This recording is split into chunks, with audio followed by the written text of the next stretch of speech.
welcome to Baking with the Braziers. I'm Carrie. Boy, howdy, I'm Tim. Today we're making pie crust. Making the sweetest pie you've ever had. That goes with our music. Yeah.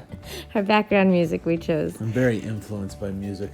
So as you can see, I just added 2 3/4 cup flour, all-purpose, unbleached flour, to my food processor. And this is a really simple process. Pie crust is just a few ingredients, but I think it's really intimidating. And I think that people, even myself, will walk by that pre-made, rolled up, perfectly done pie crust and think, I want that. It'll save me so much time. Pie is all about the crust. You get that wrong and then... Well, right. So I think that's why it's so intimidating. But if you have a food processor,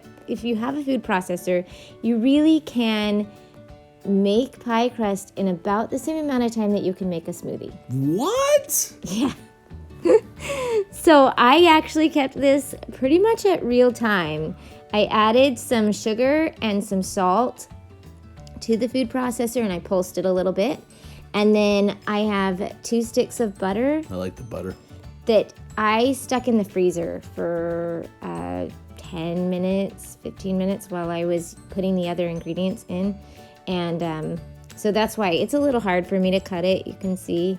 But I'm cutting it into little cubes so that I don't have to process the flour so much.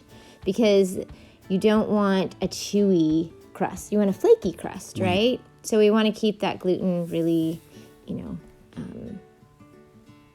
gluttonous. No, not glutinous. Oh. We want to keep, I couldn't think of the word. We want to keep it not, why? It's late. I really should probably go to bed. But Cantankerous? yeah. Not the opposite of gluttony. Yes, whatever the opposite of gluttony is. I really can't think of it. Ungluttony. So, another thing that this is not a traditional pie crust. I add cream cheese to the pie crust. And What? that is my insurance, because if I overwork and make it gluttony, then it's gonna be Cheesy? tough. No, it'll be like tough and bready, and you don't want that in a pie crust. Yeah. And so I think there's a lot of, there's a lot of like ideas about how things should be done, but if something is delicious, it should be okay. Like, we should be able to add cream cheese to a pie crust and not feel like I cheated. And Gosh darn it, yeah. because I think I actually prefer this pie crust anyway, and it makes it really simple, and the fat in the cream cheese replaces a little bit of the water in this recipe, and it makes it so that if you do slightly overmix it or overwork your dough, that you still have a delicious dough. And if you don't do that, then I think the pie crust that is just butter and flour, I might even say it can taste a little sandy in your mouth, especially when you get to the pieces that don't have any filling. And I don't think pie crust should taste like that. And so I actually prefer this. Yeah.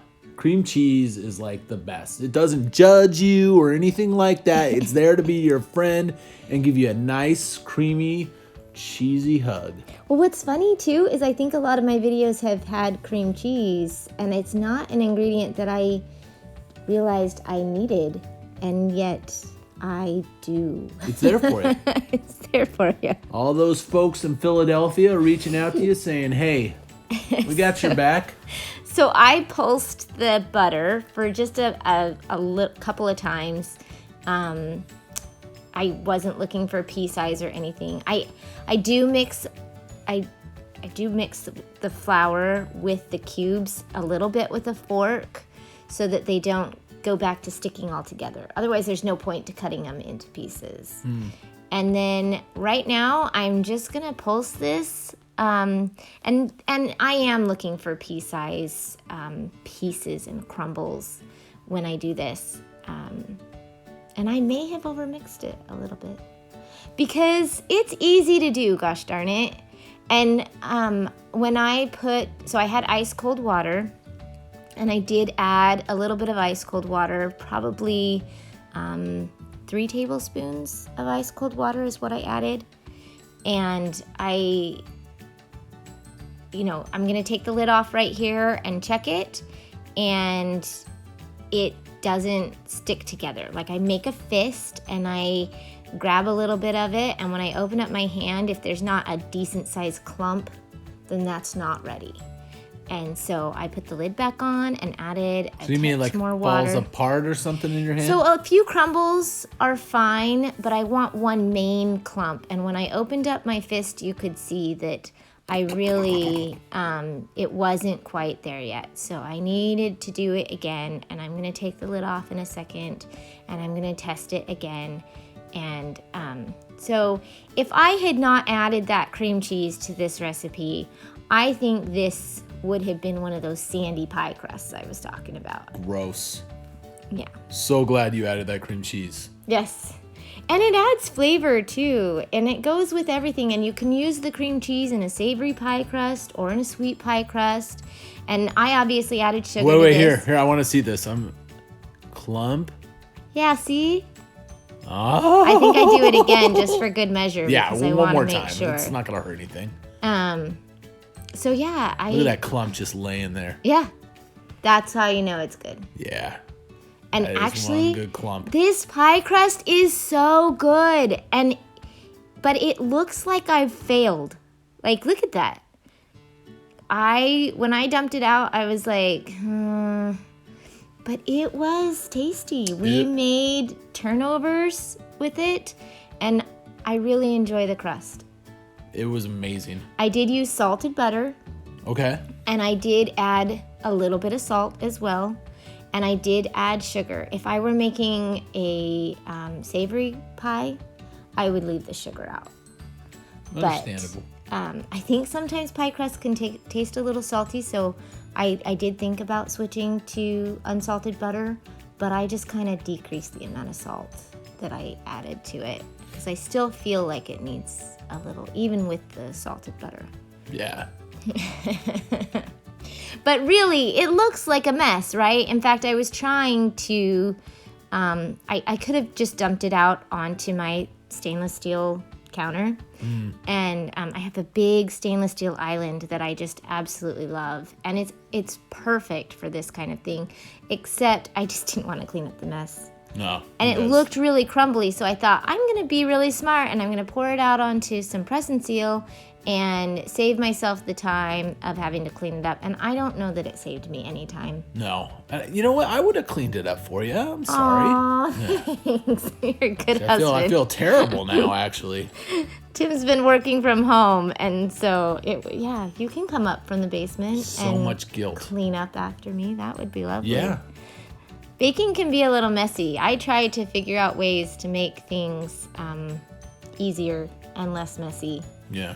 And this was one of those times where I don't know that it actually helped me very much. But it does help you to grab those clumps a little bit. So I dumped this out into 2 equal piles because this makes 2 9-inch crusts. And so if you were doing a pie that has a top crust and a bottom crust, this would be perfect. Or it could make 2 pumpkin pies because pumpkin pie usually doesn't have a top crust. Dig it. Or I actually made turnovers with this. So I'm not shaping it into a disc because I don't want to roll it out into a disc. I wanted to shape it into a rectangle so that I could roll it out into like 15-inch what is it? I don't remember. Anyway, I rolled it out into a rectangle and cut it into 9 squares so that I could make this into turnovers. And I only did one of them. I actually saved the pie crust, saved one of these for later. Little crust packet in our fridge. Yes, we have a little crust packet in our fridge because we're going to be making pie crust next week with the youth from our church. Ooh. So, with the girls. Yeah, not the boys. Sorry. Tim works with the boys. I work with the girls. And so... I was really excited for like a second there. Yeah. So, Then yeah. my dreams were dashed. So you can see that I really didn't speed this up and mess with it too much like I have with my other videos. And so you can see that you could really you could throw this in the fridge. It can keep for a couple of days in the fridge, or you can put it in the freezer and have it for whenever you need to bake pie. And which is always. You could always have pie crust in your freezer, and then when you're walking by and thinking I need some pie. and thinking that pre-made pie crust is a good idea, it really isn't that hard to make it yourself. Yeah. I'm excited about it. Thanks for joining us. Thinking about my pie. That's wonderful.